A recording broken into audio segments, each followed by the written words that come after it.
Hey guys, welcome back to my channel. আজকে নিয়ে এসেছি তোমাদের জন্য একটি ছোট্ট ভিডিও নিয়ে। তোমরা থাম্বনেল দেখে অবশ্যই বুঝতে পেরেছো আমি কোন ভিডিও নিয়ে আলোচনা করব। হ্যাঁ, মহালয়া যে সামনে আসছে সেই মহালয়া নিয়ে আমি তোমাদের সাথে আলোচনা করব এবং 2024 সালের মহালয়া শুভ না অশুভ সেটা নিয়ে তোমাদের সাথে আজকে আলোচনা করব। তবে শোনো, মহালয়া হলো পিতৃপক্ষ এবং দেবীপক্ষের সন্ধিক্ষণ।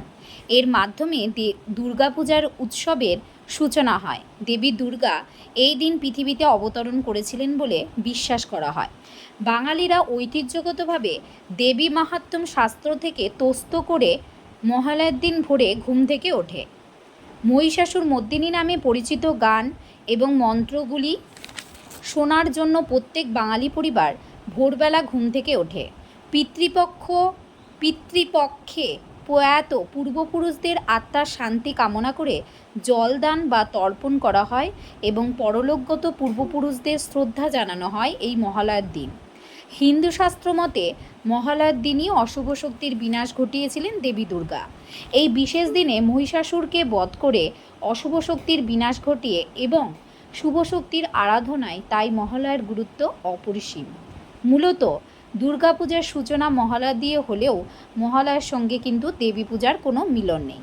এবার আমি বলবো 2024 সালে মহালয়া শুভ না অশুভ। তবে শোনো, এই বছর অর্থাৎ 2024 সালের এপ্রিল মাসে হয়েছিল সূর্যগ্রহণ।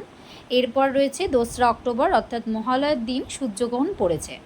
2রা অক্টোবর 2024 সালে যে দিনটা পড়েছে সেটা হচ্ছে বুধবার। সেদিন রাত 9:13 থেকে গ্রহণ শুরু হবে। গ্রহণ চলবে রাত 3:17 পর্যন্ত।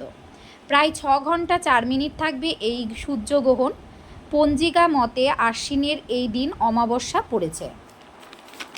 মূলত সেই মহালয়ার সময়ই রয়েছে এই গ্রহণ। তবে ভারত থেকে এই গ্রহণ দেখা যাবে না, তাই সূর্যগ্রহণ অদৃশ্য থাকায় এই মহালয়া শুভ বলেই ধরা হবে।